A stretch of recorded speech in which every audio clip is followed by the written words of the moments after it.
RS Praveen Kumar గారు మిగతా ఇప్పుడు ఈ మధ్య కాలంలో ఐఏఎస్లు కూడా చాలా బాగా సంపాదిస్తున్నారు. పొలిటీషియన్స్ కంటే ఎక్కువ సంపాదిస్తున్నారు. పొలిటీషియన్స్ ఒక రకంగా అసలు పనికిరారేమో కొంతమంది. వందల వేల కోట్లకు ఉన్న వాళ్ళు కూడా ఉన్నారు. ఇప్పుడు ఒక అమయ్ కుమార్, ఒక నవీన్ మిట్టల్, అసలు వాళ్ళని మనం ముట్టుకోలేం. సో టచ్ కూడా చేయలేం మనం. సో వాళ్ళకి ఆర్ఎస్ ప్రవీణ్ కుమార్కి ఉన్న తేడా ఏంది? ఆర్ఎస్ ప్రవీణ్ కుమార్ కూడా పొలిటీషియన్ అయింది కదా. నేను అంటే వాళ్ళ సంపాదన మీ సంపాదనతో కంపేర్ చేయొచ్చా? నేను వాళ్ళ గురించి నేను మాట్లాడలేను. అంటే వాళ్ళిద్దరని కాదు, జనరల్ గా సంపాదించే ఎవరి గురించి అయినా నేను మాట్లాడలేను. ఎందుకంటే వాళ్ళు ఏదైనా కూడా యాన్యువల్ ప్రాపర్టీ రిటర్న్స్ అంటే ప్రతి సంవత్సరం కూడా ఒక ఐఏఎస్ ఆఫీసర్ కానీ ఒక ఐపీఎస్ ఆఫీసర్ కానీ ఎవరైనా కూడా ప్రభుత్వానికి మా దగ్గర ఇన్ని స్థిరాస్తులు ఉన్నాయి, ఇన్ని చిరాస్తులు ఉన్నాయని చెప్పేసి ఒక యాన్యువల్ ప్రాపర్టీ రిటర్న్స్ ఏపీఆర్ అంటారు. ఈ ఏపీఆర్ అనేది కంపల్సరీ ఇవ్వాలి.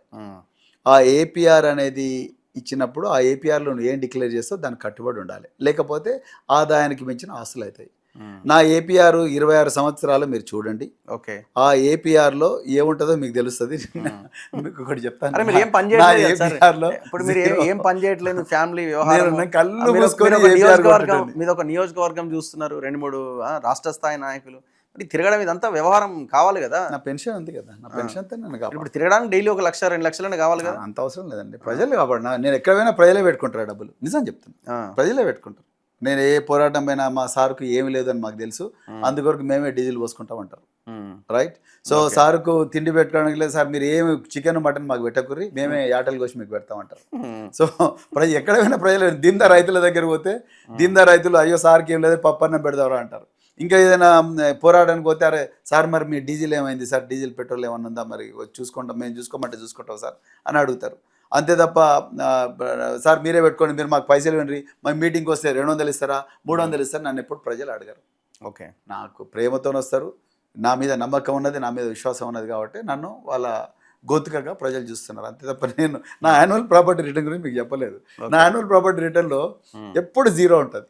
ఓకే, 0 ఎట్లా సార్ డైలీ మీరు ఇప్పుడు రేపు ఎమ్మెల్యే కావాలంటే ఎంపీ కావాలంటే ఎట్లా? ప్రజలే కాపాడుకుంటారు. కేసీఆర్ మీద భారం పెట్టిరా? నా దగ్గర ఏం లేదు, ఇక మీరే మొత్తం చూసుకోవాలని. నేను కేసీఆర్ గారి మీద పెట్టలేదు, నేను ప్రజలనే నమ్ముకున్నా. వాళ్ళు ఎట్లా నడిపిస్తే అట్లా నడుస్తా. నాకు ఈరోజు మంచిగా సాటిస్ఫాక్షన్ ఉన్న విషయం ఏంటంటే ప్రజల గొంతుకగా ఉండగలుగుతున్నా. ఆ ప్రజలంటే నన్ను నమ్ముకున్న ప్రజలు. ఏ ప్రజలు ఏం ఆస్తులు పాస్తులు ఏం సంపాదించలేదా మీరు? మా ఇంటికి రండి ఒకసారి చాయ్ తాగుదాం. ఇప్పుడు మా స్టూడెంట్స్ నక్సల్బరీ టీ అని కొత్త టీ తీసుకొచ్చిండ్రు, ఆ టీ తాగిపిస్తారు. ఇంట్లో విల్లాలో భూములో పంట పొలాలో 0 ఏమీ లేవా? లేదు, నిజం లేదు. చూపిస్తా ఉంటాను కానీ నేను మీకు. నాకు సిర్పూర్లో నేను ఎమ్మెల్యేగా పోటీ చేసినప్పుడు నా పెన్షన్ డబ్బుల నుంచి నేను కొంత డబ్బు పెట్టి నేను ఒక చిన్న ఇల్లు కొనుక్కున్నాను. అంటే అక్కడ స్థానికంగా ఓటర్ కావాలి. నేను మొట్టమొదటి నా లైఫ్లో కొన్న ఇల్లు అదే. అంతే, మొన్న ఇప్పుడు కూడా నేను రెంటెడ్ ఇంట్లోనే ఉంటున్నాను. ఇప్పుడు ఇది రెంటెడేనా? మీకు ఓన్ హౌస్ లేదా? లేదండి, మొన్న ఒకటి బ్యాంక్ లోన్ పెట్టి ఒక చిన్న ఇల్లు చిన్న ఫ్లాట్ కొనుక్కున్నాం అంతే తప్ప. ఆ ఇంటి పక్కనే ఒక చిన్న ఫ్లాట్ కొనుక్కున్నాం, అంతకుమించి మాకు లేదండి. నిజంగా లేదు రఘు. నేను ఎప్పుడు డబ్బు సంపాదన గురించి ఆలోచించలేదు.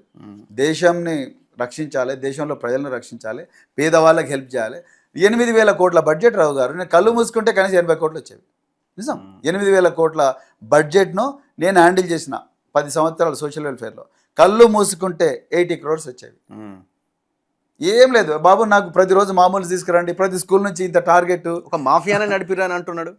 ఒక మాఫియాని పేరుతో ఒక పెద్ద మాఫియాని నాగన్న గారి ప్రీతం గారిని, లక్ష్మణ్ కుమార్ గారిని, ఇంకెవరైనా నా మీద అనుమానం ఏమంటారు ఆయన పేరు మల్లు బట్టి విక్రమార్క, మీ అందరు ఎమ్మెల్యేలు కలిసి మీరు రోజు భూతద్దాలు సెర్చ్ లైట్లు పెట్టుకొని పోయి చూడండి, సిఐడిని తీసుకొని పోండి, ఏసీబీని తీసుకొని పోండి, తీసుకొచ్చి చూపించండి, ఆ మాఫియా ఏందో చూపించండి. నిజంగా నాకు మాఫియా అంటూ ఉంటే ఉన్నది, మాకు మాఫియా ఒకటి ఉన్నది. డాక్టర్లు అయినరు, ఒక 1000 మంది 2,000 మంది డాక్టర్లు అయినరు, వేలాది మంది ఇంజనీర్లు అయినరు. రైట్. అదేవిధంగా వేలాది మంది టీచర్లు అయినరు, చాలామంది వందలాది మంది అమెరికా, ఆస్ట్రేలియా, లండన్ పోయినరు. వాళ్ళే నా మాఫియా. చాలామంది Group 3, Group 2, Group 1 ఎంప్లాయీస్ అయినరు, వాళ్ళే నా మాఫియా. సో రేపు 2028 or 29లో ఎవరు అధికారంలోకి వచ్చే అవకాశం ఉందని మీరు అనుకుంటున్నారు? బరాబర్ బీఆర్ఎస్ వస్తుందా? 100%. ఎన్ని సీట్లు వచ్చే అవకాశం ఉంది? 100. 100%. 119కా 175కా? 119కి 119కి 100%. దాదాపుగా 100 దగ్గరికి వస్తాం 100కు. ఎట్లా ఇది అంత సింగిల్ గా తెలంగాణ ప్రజలు ఎంత తొందర వీలైతే అంత తొందర కేసీఆర్ గారిని మళ్ళీ ముఖ్యమంత్రి తెచ్చుకోవాలని చూస్తున్నారు.